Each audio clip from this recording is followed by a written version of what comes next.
Hello everyone and welcome to Tannu Chahar Academy. We are kicking off an exciting new series on CDS vocabulary, pulling words straight from the previous year questions. Vocabulary? But why? Because I know that frustrating feeling when you cram words for hours and on the next day they are all gone. But that ends today. I'm here to give you a fantastic new way to feel totally confident about every word. I promise by the end of this video, you won't just learn a word, you will own it. No more painful cramming, just deep, true understanding. Are you ready to level up and truly own your vocabulary? Our first word is woebegone, which is from 2018 CDS2 examination. Now, I'm not going to give you the exact definition right away. Instead, I want you to picture something. Close your eyes for a second and imagine a small, abandoned puppy sitting in the rain. What do you see? What do you feel? I'm sure you see its sad, droopy face, right? Its eyes look utterly miserable, as if it's lost all hope. That long, pathetic face full of sorrow.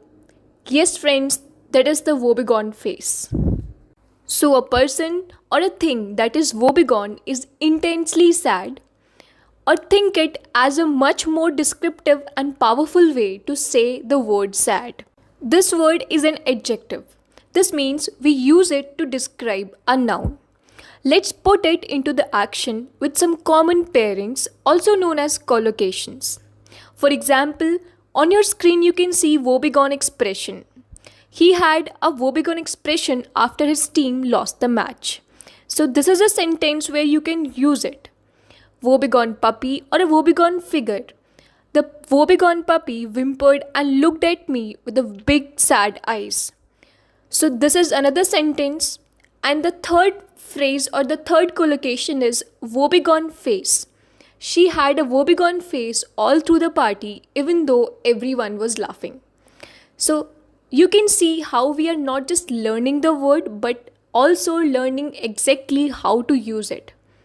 Now for the moment of truth, look at the question on your screen. The word woebegone is underlined, and based on a little visualization exercise and the examples we just discussed, what do you think the correct meaning and the correct answer of this question? I'm sure you were able to guess the correct answer, that is sad. Why is sad the right answer? Because as we have visualized, a woebegone feeling is one of the deep sorrow or sadness. The other options, cheerful, sleepy or thoughtful, don't capture that intense sense of unhappiness. Our second word is disdainful. So let's visualize it together. Imagine you are watching a football match on TV. A famous player makes a mistake and misses a goal. A person next to you sees this and makes a face. That person rolls their eyes and looks at the player with an expression that says, "Oh, you are so bad, I can do that better than you." That person's attitude is disdainful. So what does disdainful mean? It means you have a feeling that someone or something is not good enough for you. You think you are better than them and you show it. You look down on them. Disdainful is a word which is used to describe a person or their attitude or their look. It is an adjective.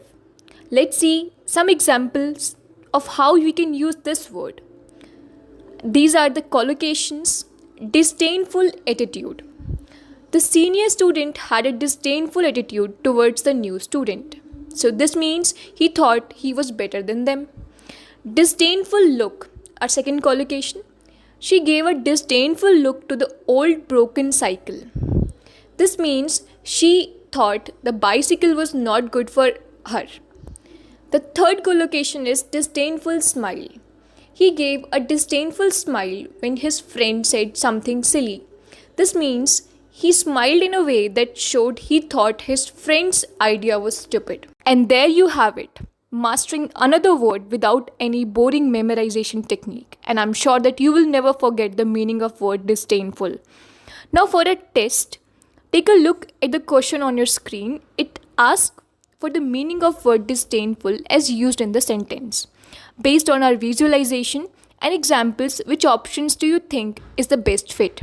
And options are sneering, respectful, mocking, and cheerful. Now let me know your answer in the comments. Then I will tell you the correct answer. So the answer is sneering.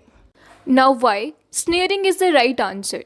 Because sneer is a facial expression of contempt or scorn. It perfectly matches the feeling of superiority and lack of respect that disdainful attitude conveys. While respectful is the exact opposite and mocking is close. So sneering specifically implies a superior kind of contempt, which is the heart of disdainful. So the next word is efficacy. Let's make this word a permanent part of our brain. Okay, so here's the deal. Imagine you have been struggling to study for hours. You sit down, but nothing sticks. Then your friend tells you about a new study method. Use flashcards for 30 minutes. Then explain the topic out loud for 10. You try it and bam, your scores goes up and you remember everything. The efficacy of the method, it's amazing, it works. So friends, what does efficacy really mean? It's basically about how well something works. It's the power a thing has to get the result you want. It's not just about doing something, but about actually getting the job done. Now, efficacy is a noun. It's a quality that a plan, a medicine, a machine, or anything can have. You can't be efficacy, but your efforts can have efficacy. Let's see some quick examples of how to use it.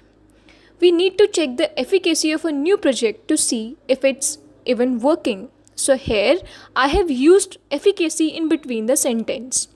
The next sentence is the doctor was super confident about the efficacy of the medicine. So here efficacy refers to the effectiveness of the medicine. Then the third sentence is my coach is always testing the efficacy of our training. Here also it refers to the effectiveness of the result. So, alright, let's get to the question on our screen. The sentence says efficacy of the project needs an examination. We need to find the best synonym. The options are inefficiency, that is no way, this is the opposite, it means it's not working well. The second option is efficiency. This is a tricky one. Efficiency is about doing something without wasting time or resources. Efficacy is about if it works at all. Think of it in the way a broken clock is efficient, but it has zero efficacy. The third option is value. This is about worth.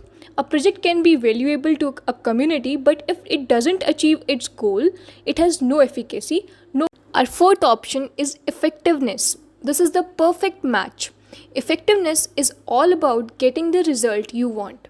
It's the best synonym for efficacy. See how we broke that down. The key is understanding the small differences between these words. This is how you master vocabulary, not just by memorizing, but by understanding.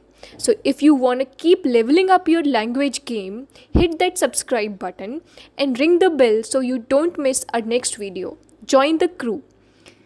Until next time, keep learning and keep being awesome. Jai Hind.